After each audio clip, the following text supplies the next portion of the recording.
Hello dear all student, तो आप सभी कैसे हो? आई होप आप सभी ठीक होंगे। कि देखो हमारा द्वारा से एक नया लेक्चर स्टार्ट होने वाला है। ये लेक्चर स्टार्ट होगा, सेकंड लेक्चर होगा मैकेनिक्स का, अप्लाइड मैकेनिक्स का, जिसमें हम बात करेंगे सेकंड चैप्टर के बारे में कि सेकंड चैप्टर में आखिरकार कौन कौन सी चीजें। देखो ये वाला जो टॉपिक है यह आपका कोचिंग से रिलेटेड होगा कि आखिरकार हमारे जो कोचिंग के अंदर कौन सा टॉपिक चल रहा था, ये वहां से स्टार्ट होगा। लेकिन सुबह को आपके लिए पीछे का सारे लेक्चर अपलोड किए जाएंगे बारी बारी, डेली बाय डेली। जो पीछे का रिवाइज होता रहेगा, जिन बच्चों का हो चुका है, जिन बच्चों का नहीं हुआ है, जो बिल्कुल पहली बार आए हैं चैनल के ऊपर, उनका उसके अंदर हो जाएगा। यानी प्लेलिस्ट के अंदर ऊपर नीचे देख सकते हैं कि आखिरकार जाके ये कौन सी वीडियो स्टार्टिंग से है। ठीक है, तो उसी हिसाब से देखते रहना। तो हम ये टॉपिक स्टार्ट करेंगे। ये जो टॉपिक है आपका, ये कोचिंग के हमारे के चल रहा है, वो हमारा लामिस थ्योरम टॉपिक चल रहा है। लामिस थ्योरम जो हमारे सेकंड चैप्टर के अंदर ये टॉपिक होता है कि आखिरकार हम बात करेंगे सबसे पहले कि आखिरकार लामिस थ्योरम होती है तो वो क्या होती है और आखिरकार वो किन फोर्सेस पर कार्य करती है। ठीक है, तो पहले इसका हम प्रूफ करेंगे और प्रूफ करने के बाद इसके ऊपर कुछ न्यूमेरिकल भी करेंगे।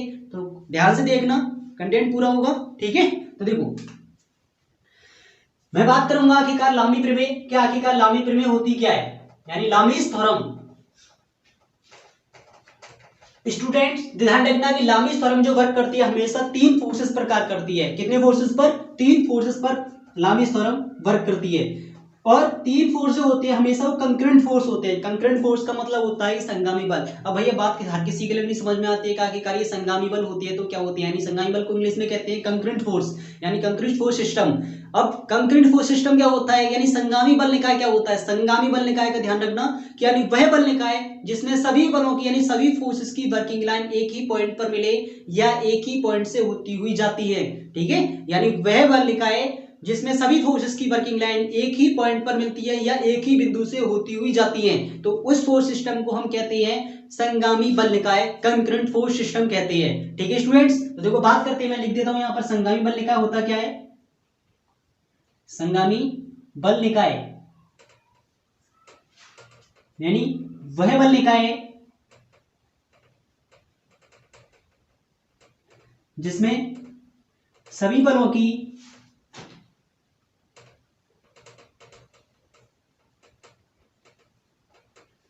क्रिया रेखाएं एक ही बिंदु पर मिलती हैं।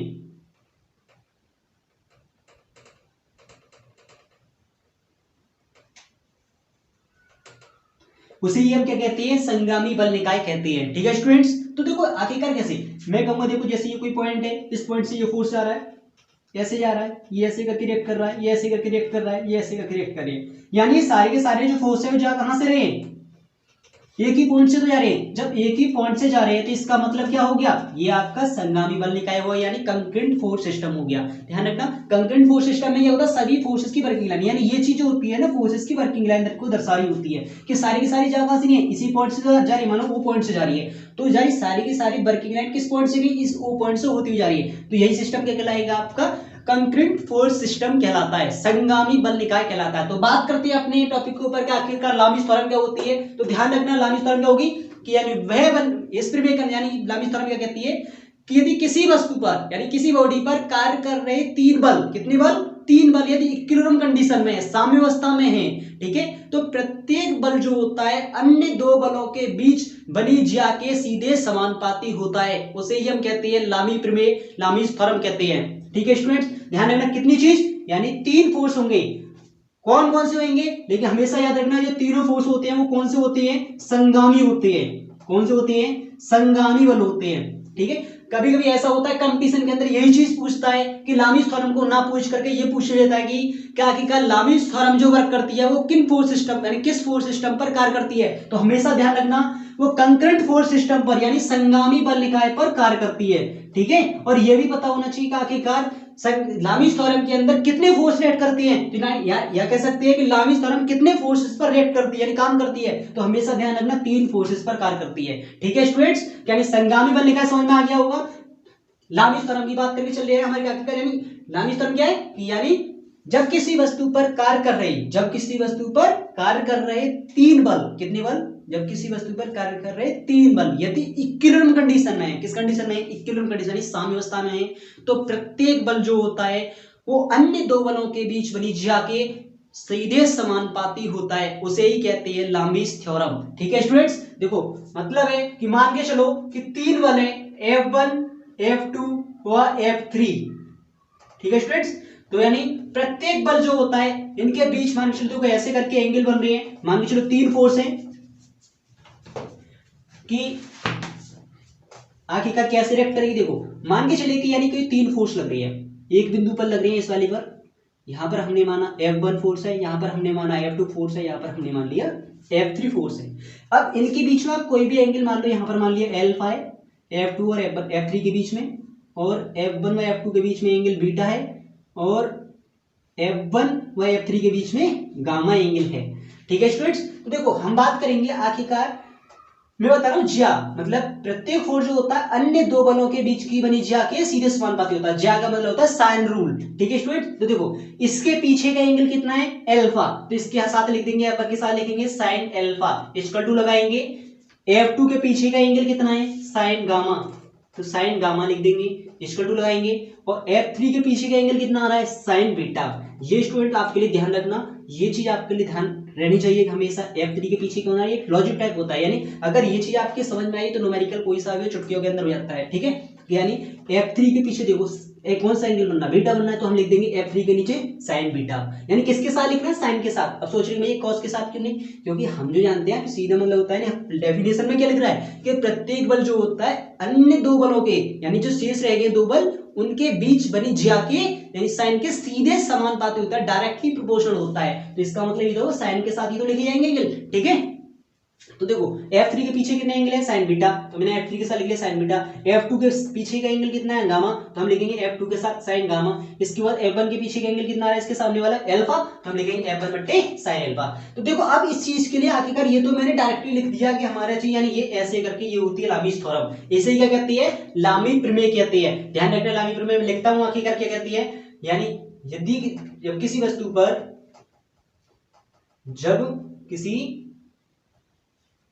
पर कार्य कर रहे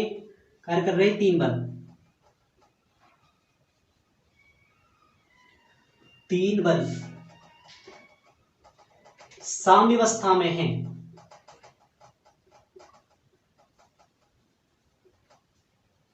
ठीक है, साम्यावस्था मतलब इंग्लिश में कहते हैं इसे इक्विलिब्रियम कंडीशन। ठीक है, साम्यावस्था में है तो प्रत्येक बल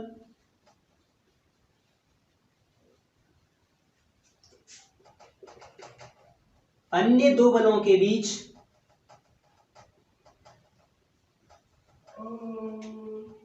बनी ज्या के सीधे समानुपाती होता है। इसे रख कर देता हूं, ठीक है, सीधे समानुपाती होता है, इसे ही क्या कहती है लामीज थ्योरम कहते हैं। स्टूडेंट समझ में आया नहीं आया, अगर आप इसे नोट करना चाहते हो नोट कर सकते हैं, स्क्रीनशॉट भी ले सकते हो। ठीक है, तो ये तो होती है कि लामी प्रमेय। अभी देखो मैं इस चीज का प्रूव करके दिखाऊंगा कि आखिरकार ये चीज कहां से निकल के आई है। ये तो एक डायरेक्टली फॉर्मूला है कि आखिरकार लामी थ्योरम का फॉर्मूला ये होगा। ठीक है, अब इस चीज का प्रूफ बताएंगे आखिरकार ये कहां से निकल के आया था। ठीक है, तो इसे प्रूव करते हैं, ये चीज आपने नोट कर ली होगी। ठीक है, देखो लामीज थ्योरम समझ में आई होगी आपके, क्या आखिरकार क्या होती है, यानी जब किसी वस्तु पर कार्य कर रहे तीन बल, कितने बल तीन बल, यानी जब किसी वस्तु पर कार्य कर रहे तीन बल यदि साम्यावस्था में है इक्विलिब्रियम कंडीशन में होते हैं तो प्रत्येक बल जो होता है अन्य दो बलों के बीच बनी ज्या के सीधे समानुपाती होता है। इसे ही हम क्या कहते हैं लामीज थ्योरम कहते हैं। समझ में नहीं आया, ठीक है स्टूडेंट्स। ठीक है, हमेशा यानी एक इंपोर्टेंट टॉपिक है, ध्यान रखना, और मोस्ट इंपोर्टेंट टॉपिक है, हमेशा जो आता है 5 नंबर में ये पूछा जाता है। जो इस बुक के अंदर जितने भी टॉपिक होंगे यानी जितने आने के चांसेस होंगे 90% से ज्यादा होगा, जिसके ऊपर मैं बता दूंगा आने के चांसेस होंगे, इसका मतलब होता है कि 90% से ज्यादा चांसेस होता है कि वो आएगा ही आएगा। ठीक है स्टूडेंट्स, देखो इसे प्रूव करते हैं कि आखिरकार कैसे प्रूव होगी, बहुत इजी है, ध्यान से देखना। देखो मान के चलो कि ऐसे करके कोई तीन फोर्स कार्य कर रहे हैं, हमने माने कोई तीन फोर्स है। ठीक है, ठीक है भैया, हमने मान लिया कि एक इस लाइन पर जो इस वाली लाइन पर जो फोर्स एक्ट कर रहा है वो F1 कर रहा है। ठीक है, ध्यान से देखना, क्योंकि हमारे कितने फोर्स लेने हैं, तीन फोर्स लेने हैं। ठीक है, और इस वाली लाइन पर हमने मान लिया F2, यहां पर मान लिया हमने F3 फोर्स एक्ट कर रहा है। ठीक है, तो देखो इस लाइन को यदि आगे बढ़ाते हैं यहां तक आपके समझ में आया? यानी हमने कोई 3 फोर्स मान ली, F1 F2 F3, ठीक है। अब इस लाइन के लिए आगे बढ़ाएंगे, मान लीजिए ओ बिंदु पर कार्य कर रही है, ये जो फोर्स कार्य कर रहा है ओ ए पर कार्य कर रहा है, ये ओ बी पर कार्य कर रहा है, ये ओ सी पर कार्य कर रहा है, ठीक है स्टूडेंट्स। अब देखो इसके बारे में बात करेंगे, आगे बढ़ाएंगे इसे, इस वाली लाइन को इससे मिलाएंगे हल्का हल्का करके ऐसे करके, यानी ये लाइन ऐसे गई और ऐसे करके सीधी निकल गई, है ना। ये मान के चलेंगे ए और बी से एक दूसरे को मिलाने पर, लंबाने पर, इसी तरह कहां पर काट रही है, बिंदु सी पर, डी पर काट रही है, ठीक है। तो ओ ए को आगे बढ़ाने पर ये लाइन ध्यान रखना थोड़ी तिरछी होगी, ठीक है, इनक्लाइन टाइप में होगी, ऐसे करके,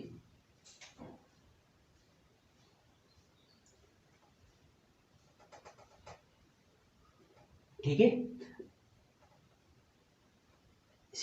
अभी देखना, इसकी बात करते हैं। इन तीन हमने फोर्स मानी है और तीनों फोर्सेस के बीच में एंगल मान लेंगे, हमारे मान लिया एल्फा है, इसके और इसके बीच में एंगल कितना है बीटा, और इसके बीच में एंगल गामा है, ठीक है। तो इस वाली भुजा से आगे बढ़ाएंगे और इस भुजा से सीधा लंब डालेंगे ऐसे करके, ठीक है फ्रेंड्स। अब देखो, अब इस वाली भुजा को यदि आगे पीछे करें, इस वाली के लिए ऐसे करके लेके जाएंगे, ध्यान से देखना, एंगल निकालने का बहुत मतलब होता है इसके अंदर।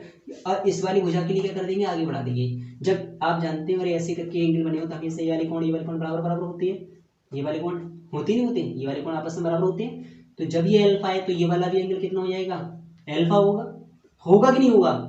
और यदि ये वाला एंगल बीटा है तो इस हिसाब से ये वाला एंगल कितना हो जाएगा, ये भी बीटा होगा, क्योंकि देखो ये वाली चीज ऐसे करके तो मिल रही है, ये ऐसे करके एंगल जाएगा, तो ये ऐसे करके जाएगा ये लाइन, तो ये एंगल बराबर बराबर होंगे कि नहीं होंगे, तो ये एंगल बराबर बराबर होंगे, तो ये एंगल बीटा, तो ये भी एंगल कितना जाएगा, बीटा आ जाएगा, है ना। अब देखो मैं इस त्रिभुज में ऐसे करके निकाल लेता हूँ इस चीज के लिए, ठीक है। देखो ये पूरी लाइन जो है, ये जो लाइन मैंने बनाई है, ये लाइन होती कितनी है, पूरा एंगल कितने का होता है, 180 डिग्री का होता है, नहीं होता। देखो ये पूरा एंगल कितने का होगा, 180 डिग्री का होगा, लेकिन यहीं तक हमारे लिए केवल पता कितने तक का, यहाँ तक का, लेकिन इतना एंगल निकालना आखिरकार ये वाला एंगल कितना होगा, है ना, इसीलिए तो ये तो एंगल निकालना आखिरकार डी वाले पर कितना एंगल बनना है। अरे जब ये पूरा आपका बीटा पता है, हमारे लिए इतना निकालना, पूरा होता कितने का है, 180 का, तो इस वाले के एंगल की बात कर देंगे तो ये वाला कितना आएगा, 180 माइनस बीटा, होगा कि नहीं होगा। ऐसी अब देखो, जब ये एंगल, ये आपका एंगल कितना है अल्फा, और ये पूरी लाइन होती कितने की है, 180 की, तो ये एंगल, ये वाला आपका पॉइंट हो जाएगा ओ, ये डाल दिया, ठीक है। ए वाले की बात करेंगे तो ये रह कितना जाएगा अंदर वाला, पूरी लाइन में से कितना घटा देंगे, ये वाला एंगल आ जाएगा 180 माइनस एल्फा, ठीक है स्टूडेंट्स। अब देखो इसके बाद ये वाला एंगल कितने का, यहां तक का, गामा का, तो सेम टू सेम ये वाला पूरे होता कितने का, 180 का। अगर इस वाले की बात करेंगे तो ये वाला कितना हो जाएगा, फिर 180 माइनस गामा। आई होप कि आपके समझ में आया होगा, ठीक है। और अगर कोई डाउट होता है तो आप कमेंट बॉक्स के अंदर लिख सकते हैं, पूछ सकते हैं, ठीक है। देखो इसके बाद जब यहां तक हो गया तो मान चलो डेरिवेशन प्रूफ हो गई। अब हम क्या करेंगे, इसमें लगाएंगे त्रिभुज, कौन से में, त्रिभुज, यानी हम मान के चलेंगे, माने इसमें कोण कौन से दे रखा है, देखो हम कहेंगे साइन रूल से,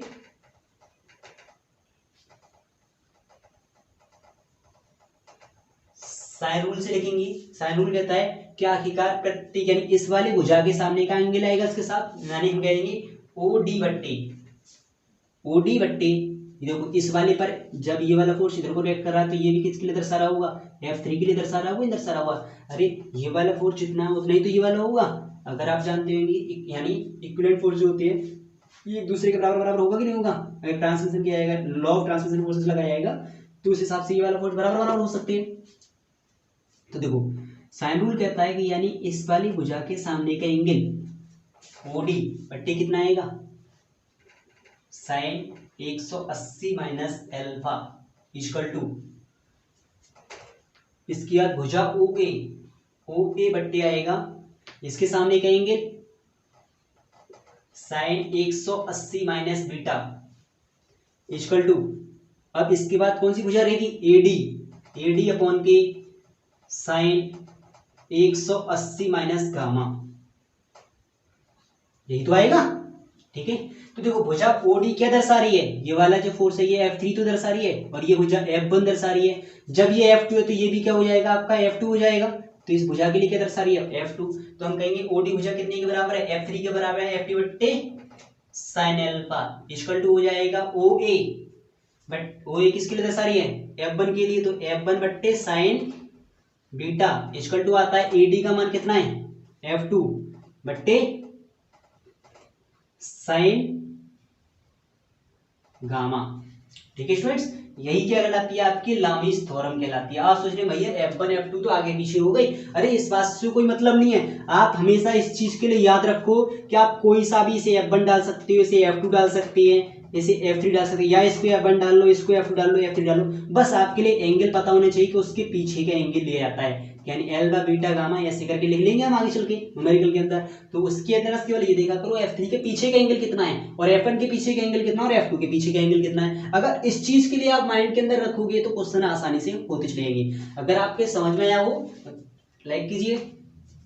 ठीक है स्टूडेंट, अब देखो इसके बाद बात करते हैं, समझ में आ गया होगा। और देखो जैसे इसका डायरेक्टली और प्रूफ अच्छे से प्रूफ हो जाए आपके कमेंट बॉक्स के अंदर बता सकते हो भैया समझ में आ गया अच्छे से। ठीक है, देखो ये तो इसका प्रूफ है कि आखिरकार लामीस थ्योरम होती है तो क्या होती है, और आखिरकार इसका डेरिवेशन कैसे प्रूव किया जाता है। तो मैं एक बार दोबारा से रिपीट करूंगा, ध्यान से सुनना है कि आखिरकार लामीस थ्योरम क्या होती है। कि लामीस थ्योरम यानी इस प्रमेय के अनुसार क्या होता है कि किसी वस्तु पर कार्य कर रहे तीन बल, कितने बल, तीन बल, हमेशा याद रखना है कि लामीस थ्योरम कितने फोर्स पर एक्ट करती है, तीन फोर्स पर एक्ट करती है। और कौन से होते हैं, वो संगामी बल होते हैं। तो यानी जब किसी वस्तु पर कार्य कर रहे तीन बल यदि साम्यावस्था में है तो प्रत्येक बल क्या होता है, शेष दो अन्य बलों के बीच बनी जाके सीधे समानुपाती होता है, उसे ही क्या कहते हैं, लामी प्रमेय कहते हैं। यानी इसका मतलब होता है जैसे भी लिखा ना जाओ F1 बट्टे साइन अल्फा बराबर होता है F2 बट्टे साइन बीटा बराबर F3 बट्टे sign gamma. F1 F2 F3 वो अकॉर्ड डिपेंड करता है कि आपने कैसे मानी है, समझ में है ना।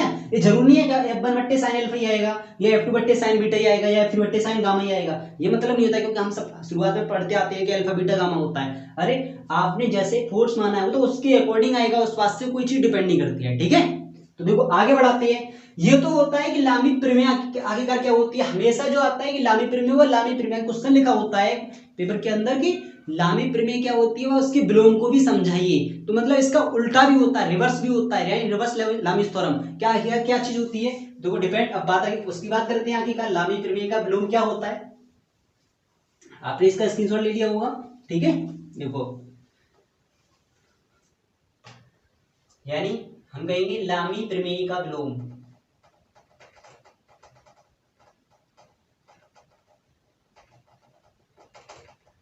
ठीक है स्टूडेंट्स। अब देखो मैंने कहा था, देखो लामी प्रमेय विलोम का मतलब होगा कि ये उल्टी पड़ी जाएगी। मैंने कहा था शुरुआत में कि यानी किसी वस्तु पर कार्य कर रहे कितने बल, तीन बल, यदि साम्यावस्था में तो वो इक्विलिब्रियम कंडीशन में तो प्रत्येक बल जो होता है अन्य दो बलों के बीच में जाके सीधे समानुपाती होता है, वो होता है लामी प्रमेय। अब इसे उल्टा पढ़ेंगे तो हम उल्टा कैसे पढ़ेंगे, यानी लामी प्रमेय का विलोम क्या होता है कि यदि किसी वस्तु पर कार्य कर रहे तीन बल इस प्रकार है कि प्रत्येक बल अन्य दो बलों के बीच बनी जाके सीधे समानुपाती है, तो प्रत्येक बल जो होता है अन्य दो बलों के बीच बनी जाके सीधे समानुपाती होता है। सॉरी, यानी प्रत्येक बल जो होता है, प्रत्येक बल जो होता है सीधे अन्य दो बलों के बीच बनी जाके सीधे समानुपाती होता है।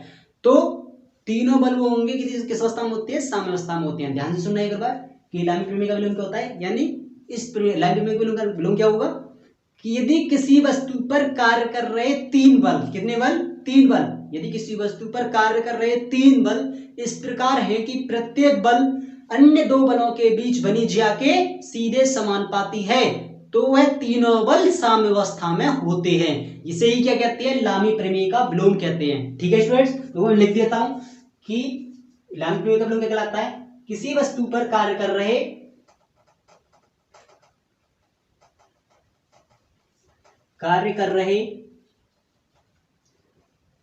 तीन बल यदि इस प्रकार हैं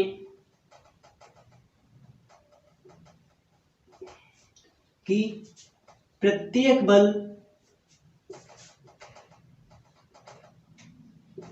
अन्य दो बलों के बीच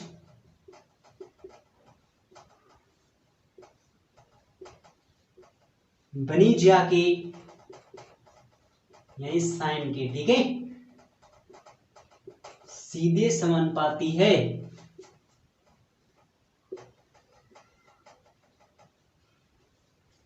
तो प्रत्येक बल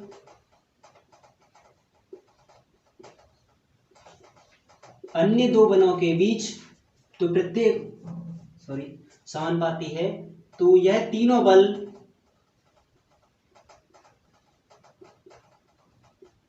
साम्यावस्था में होंगे।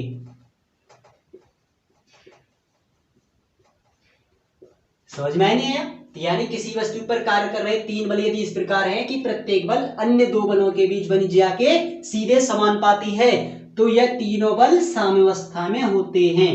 तो यह तीनों बल साम्यावस्था में होंगे। समझ में? इसे ही क्या कहते हैं? लामी प्रमेय का विलोम कहते हैं। ध्यान रखना, बहुत इंपॉर्टेंट क्वेश्चन है जो अधिकतर पूछा जाता है। अगर आप लिखना चाहो तो लिख सकते हैं, स्क्रीनशॉट भी ले सकते हो। ठीक है, लिख लो, हो गया होगा। ठीक है, अब देखो इसके ऊपर कुछ न्यूमेरिकल की बात करते हैं। आई होप आपके समझ में आ रहा होगा, और अगर यदि कुछ टॉपिक अगर आपके समझ में नहीं आता है तो आप कमेंट बॉक्स के अंदर लिख सकते हैं। ठीक है, अब देखो जैसे कि क्वेश्चन की बात करते हैं। मेरे पास एक बुक है जो भारतवर्ती की बुक है, इसमें से क्वेश्चन है जो दे रखा है। मैं धीरे धीरे क्वेश्चन पढ़ूंगा, क्वेश्चन नोट करूंगा, तो इसके ऊपर बहुत टाइम लगेगा। ठीक है, आप नोट कर लेना। उसके बाद देखो इसमें पहले क्वेश्चन है 11 नंबर क्वेश्चन, पहला क्वेश्चन दे रखा है लामिस थ्योरम के ऊपर कि 90 न्यूटन की एक वस्तु, कितने न्यूटन की? 90 न्यूटन की, 90 न्यूटन की एक वस्तु दो हल्के धागों द्वारा लटकी है। दो हल्के धागों द्वारा लटकी है, जिसमें धागों की लंबाइयां 5 मीटर तथा 12 मीटर हैं। ये धागों की लंबाइयां कितनी है? 5 मीटर और 12 मीटर हैं। उसी से तो बेड लटका हुआ है। ठीक है, दोनों धागे एक ही क्षैतिज रेखा पर दो बिंदुओं पर बंधे हैं। तो यानी जो दोनों धागे हैं वो एक ही हॉरिजॉन्टल लाइन पर बंधे हुए हैं, जिनके बीच की दूरी 13 मीटर है। तो धागों में तनाव ज्ञात करना है। तो स्टूडेंट देखो, दोबारा से मैं क्वेश्चन को रिपीट करूंगा, एक बार आप देख लेना, कोई गलती नहीं है। यानी इसमें क्या रखा है कि 90 न्यूटन की एक वस्तु है। कितनी है? 90 न्यूटन की एक वस्तु है जो दो हल्के धागों द्वारा लटकाई हुई है, और जिन धागों की सहायता से वह लटकाई गई है वो कितने कितने हैं? 5 मीटर व 12 मीटर के हैं। ठीक है, और जो धागे आपस में बंधे हैं वो 13 मीटर की दूरी पर बंधे हैं, और जो धागे बंधे हैं एक ही हॉरिजॉन्टल रेखा से बंधे हुए हैं। देखो जैसे जैसे उसने कहा है हम वैसे वैसे डायग्राम के लिए ड्रॉ करेंगे और उसके तुरंत बाद इसका सॉल्यूशन होगा। ठीक है, देखो उसने कहा कि दो धागे, एक कोई वेट है 90 न्यूटन का, डब्ल्यू इक्वल टू कितना दे रखा है? 90 न्यूटन का एक फोर्स यानी एक लोड भार दे रखा है जो दो हल्के धागों द्वारा लटका हुआ है। ठीक है, तो हम और धागे जो है एक ही हॉरिजॉन्टल लाइन से, हम कहेंगे एक हॉरिजॉन्टल लाइन ही होगी, इसकी सहायता से वो दोनों धागे बंधे हुए हैं। ऐसे करके मान लेंगे बंधे हुए हैं। ठीक है स्टूडेंट्स, ठीक है। अब देखो है ना, ऐसे करके बंधे होंगे। हमने मान लिया ए और ये बी, ऐसे करके बंधे हैं। ठीक है, उसने कहा जबकि दोनों सिरे धागे जो बंधे हुए हैं इन धागों के बीच की दूरी कितनी है? 13 मीटर है। ठीक है, सी बिंदु पर मान चलेंगे नीचे की ओर वेट लटका दिया है डब्ल्यू, है ना, जिसका मान कितना है? 90 न्यूटन है ना। देखो उसने कहा 5 मीटर है, एक 12 मीटर है और एक 13 मीटर की है। तो एक बताओ 5 12 13 होती क्या है? ये समान एक समकोण त्रिभुज की तो भुजा होती है। अरे आप जानते होंगे सबसे बड़ी भुजा का वर्ग होता है शेष दो भुजाओं के वर्ग के योग के बराबर होता है। यही तो होती है लामिस थ्योरम, यानी यही तो होता है समकोण त्रिभुज के अंदर पाइथागोरस प्रमेय त्रिभुज होती है। इसका उत्तर 169 हो गया 25, ये हो गया 144, तो हो गया 169, ये आ गया 169, ये आ गया, तो ये बराबर बराबर है, जिसका मतलब ये कहोगे समकोण त्रिभुज होगा। जब समकोण त्रिभुज होगा तो एक भुजा इसमें कितनी डिग्री पर होगी? 90 डिग्री पर होगी, है ना। होगी कि नहीं होगी? तो हमने मान लिया ये एंगल कितना है? थीटा। यहां तक आपके समझ में नहीं आया? ठीक है, इसके बाद एक हॉरिजॉन्टल लाइन लेंगे अपनी ओर से ऐसे करके। ठीक है, बस केवल डायग्राम ड्रॉ करना आना चाहिए, बस क्वेश्चन तो चुटकियों में हो जाते हैं। ठीक है, अब देखो इस लाइन के लिए ऊपर बढ़ाएंगे।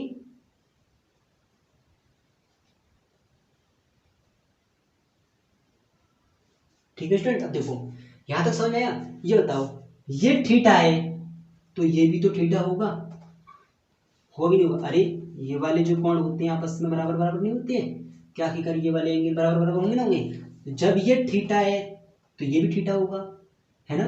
ये बताओ तो ये वाला फिर कितना बचेगा शेष? ये वाला जो बचेगा, अरे टोटल लाइन कितने की होती है भाई? हम जानते हैं कि टोटल लाइन जो होती है वो 180 की होती है ना। यहाँ तक का एंगल कितना है? ये वाला तो एंगल 90 है ना। जब ये एंगल 90 है तो यहाँ तक का कितना? 90 प्लस थीटा। तो तो इसका मतलब ये टोटल यहाँ तक का एंगल कितना हो गया 90 प्लस थीटा। अब 180 में से घटा दो कितना 90 प्लस थीटा घटा देंगे, क्योंकि खाली ये वाला निकालना है ना बस। अरे यहाँ तक का टोटल ऐड करेंगे तो कितना हो जाएगा, यहाँ तक का तो 90 हो गया, लेकिन यहाँ तक का कितना थीटा, तो 90 प्लस थीटा ही तो हो गया यहाँ तक का। तो अब पीछे वाला निकालना है, तो 180 में से घटा दो तो कितना आएगा 180 में से 19 जाएंगे तो कितना बचेगा 90 और माइनस प्लस माइनस, तो कितना हो जाएगा 90 माइनस थीटा। तो ये एंगल कितना हो जाएगा 90 माइनस थीटा का होगा कि नहीं होगा। जब ये एंगल यदि 90 माइनस थीटा है तो ये भी एंगल कितना हो जाएगा 90 माइनस थीटा होगा कि नहीं होगा, है ना। अब देखो बस क्वेश्चन हो गया, ये मान लो ये एंगल कितने का है 90 का, ये एंगल कितने का है 90 का। अब मैंने कहा था केवल आप इस चीज को ड्रॉ करना। हम ये धागे तो ये वाली चीज का, ये धागे जिसके साथ आज ये वस्तु लटकी हुई है ना, और ये क्या एक क्षैतिज रेखा है जिसकी बात वो कर रहा था।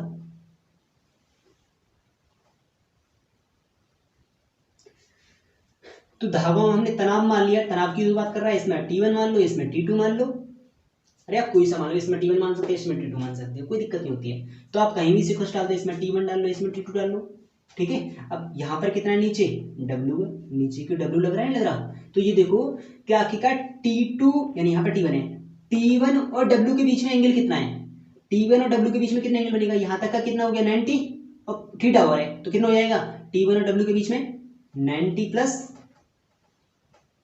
थीटा होगा कि नहीं होगा। अरे T1 यही तो है, इसके और इसके बीच में एंगल कितना है 90, तो यहाँ तक है, इसका थीटा हो रहा है तो 90 प्लस थीटा, ठीक है स्टूडेंट। अब इसके बाद देखो बात करिए, यहाँ तक का एंगल कितना है 90 और इसका इतना हो रहा है, तो यानी हम कहेंगे T2 और W की, मैंने कौन सा डाल दिया T2 है ना यहाँ पे, अरे T1 के अंदर को लिखा जाएगा, T1 और W के बीच में कितना था 90 प्लस थीटा, है ना।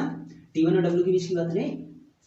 अब T2 और W के बीच में एंगल कितना है, देखो यहाँ तक का कितना है 90 और 90 माइनस थीटा हो रहा है, यानी 90 प्लस 90 माइनस थीटा और ऐड कर देंगे तो कितना हो जाएगा टोटल 180 माइनस थीटा नहीं होगा, है ना। और इन दोनों के बीच में एंगल कितने का है 90 का। हो सकता है अभी आपके समझ में ना आया हो, थोड़ी बहुत दिक्कत हो रही हो, लेकिन जैसे आप समझ में आ गया हो तो आप कमेंट के अंदर बता सकते हो, ये समझ में आ गया है। यदि कोई दिक्कत है एंगल निकालने में तो आप मेरे से कमेंट करके लिख सकते हो, मैं इसका सॉल्यूशन दूंगा कुछ, ठीक है। देखो इसके बाद देखो दोबारा से बताता हूँ, यानी हमारे T1 और W के बीच में एंगल निकालना है। T1 और W के बीच का एंगल कितना है, T1 का बीच में देखो एंगल कितने का, यहाँ से यहाँ तक का एंगल कितना है 90, तो यहाँ तक का थीटा हो रहा है, तो 90 प्लस थीटा।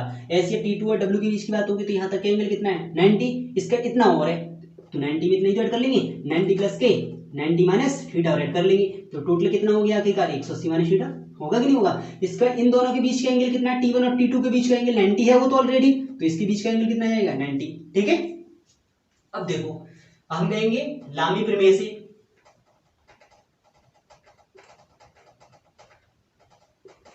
देखो लामी प्रमेय क्या कहती है, मैंने कहा था प्रत्येक बल की बात करेंगे, यहाँ पे लिख लेंगे T1, देखो T1 है, T1 के पीछे का एंगल कितना है, T1 बट्टी लिखेंगे अपन, इसके पीछे का एंगल साइन 180 माइनस थीटा आएगा कि नहीं आएगा, इक्वल टू T2 अपन इसके पीछे का एंगल कितना है साइन 90 प्लस थीटा, इसके पीछे का एंगल देखेंगे 90 प्लस थीटा है, इक्वल टू फिर रह कितना गया W, तो W अपन के इसके पीछे का एंगल कितना आ रहा है साइन 90। आई होप आपके समझ में आया होगा, ठीक है। देखो T1 के पीछे का एंगल देखा, T1 बट्टे साइन 180 माइनस थीटा टोटल हो गया ना ये, क्योंकि 90 plus theta 90 plus 90 minus theta 180 minus theta हो जाएगा। T2 के पीछे रखेंगे, T2 का मतलब कितना है, T2 के पीछे कितना आएगा साइन 90 प्लस थीटा, फिर W के पीछे कितना आएगा साइन 90, ठीक है। अब देखो कितना आएगा T1 अपॉन के साइन 180 माइनस थीटा किसके बराबर होता है साइन थीटा के बराबर होता है, इक्वल टू T2 अपॉन के साइन 90 प्लस थीटा किसके बराबर होता है cos थीटा के बराबर होता है, इक्वल टू W का मान कितना के रखा है 90 न्यूटन है ना, 90 न्यूटन ही रखा था, 90 न्यूटन है, अपॉन के साइन 90 का मान कितना है 1, तो एक एक इक्वेशन को बराबर लिखती जाएगी। T1 अपॉन के कितना आएगा साइन थीटा, इस इक्वेशन के बराबर रखते हैं, ध्यान रखना जिसका मान हमें पता हो एक चीज का, ठीक है 90, तो T1 इक्वल टू कितना आएगा 90 साइन थीटा, ठीक है। इसके बाद ऐसी इस वाली इक्वेशन में इसके बराबर रखेंगे तो कितना आएगा T2 अपॉन के, देखो रख लो चाहे इसे इक्वेशन नंबर फर्स्ट डालो, T2 अपॉन के साइन 90 प्लस थीटा किसके बराबर हो जाएगा, ये कितने का T cos theta, T cos theta equal to 90, तो यहाँ पे हो जाएगा T2 इक्वल टू हो जाएगा 19 cos थीटा। इक्वेशन नंबर कितनी डाल देंगे 2। अगर आपके लिए स्क्रीनशॉट लेना है तो ले सकते हो। ठीक है स्टूडेंट्स, अब देखो तो बात आ गई कि ये देखो T1 का तो मान इसमें निकलेगा sin थीटा, cos थीटा कहां से आएंगे। अब ये देखो क्या आएगा sin थीटा मतलब ये है ना, तो इससे एंगल निकालेंगे। अब क्या आएगा sin थीटा इक्वल टू हम कहेंगे कौन कौन से में, ये वाले के लिए सी डाला था ना, ये वाला सी एंगल है ये वाला, तो हम कहेंगे कोण त्रिभुज सी ए बी में, इस त्रिभुज की बात होगी सी ए बी में। तो मैं कहता हमें आपके लिए पता होगा एंगल के सामने की भुजा हमेशा क्या होती है, लंब होती है। तो इस थीटा के सामने की भुजा तो लंब होगी, तो हम कहेंगे देखो वैल्यू किसकी चाहिए sin थीटा की, तो sin थीटा इक्वल टू कितना होता है लंब बटे कर्ण। लंब कितना आएगा 5 मीटर और कर्ण कितना है इसका, सबसे बड़ी भुजा कितने कहलाती है कर्ण होती है, तो 13, यही तो आएगा। और ऐसे निकालेंगे cos थीटा इक्वल टू कितना आएगा आधार अपन कर्ण, आधार कितना रहेगा फिर 12 रहेगा, अपन कर्ण कितना आएगा 13। इन दोनों वैल्यू को उठा के किस में रखेंगे समीकरण 1 व 2 में। हम कहेंगे समीकरण 1 से, तो समीकरण 1 कितना आएगा 90, T1 इक्वल टू लिख रहा है 90 sin थीटा, sin थीटा की वैल्यू कितनी है 5/13 है। अब ऐसे लिखेंगे T2 equal to 19 cos theta, cos theta का मान कितना है 12/13। ठीक है स्टूडेंट, अब देखो आप अगर इसका सॉल्यूशन करोगे तो कुछ नहीं निकल के आएगा, तो मैं देखो डायरेक्ट लिख देता हूँ, लेकिन आप उसमें से कैलकुलेटर से करके देखना। तो इतनी बनेगा 34 इसका बनेगा 5/13 का 34.61 न्यूटन। इसका बनना होगा आप मल्टीप्लाई करके देखना 83.08, क्योंकि मैं कैसे से मल्टीप्लाई करूँगा कैसे से करना आसानी से हो जाएगा। आई होप आपकी समझ में आया होगा स्टूडेंट्स। ठीक है, अगर आपके लिए अच्छा लगा हो तो प्लीज लाइक और सब्सक्राइब एंड शेयर करें। आज के लिए बस इतना ही, कल को मिलेंगे एक नेक्स्ट नए लेक्चर और नई वीडियो के साथ। इसके नेक्स्ट आगे क्वेश्चन करेंगे, और आपके कोई भी क्वेश्चन रुकता है तो आप मुझे पर्सनली मैसेज कर सकते हो या कमेंट बॉक्स के अंदर भी भेज सकते हो। ठीक है स्टूडेंट्स, थैंक यू।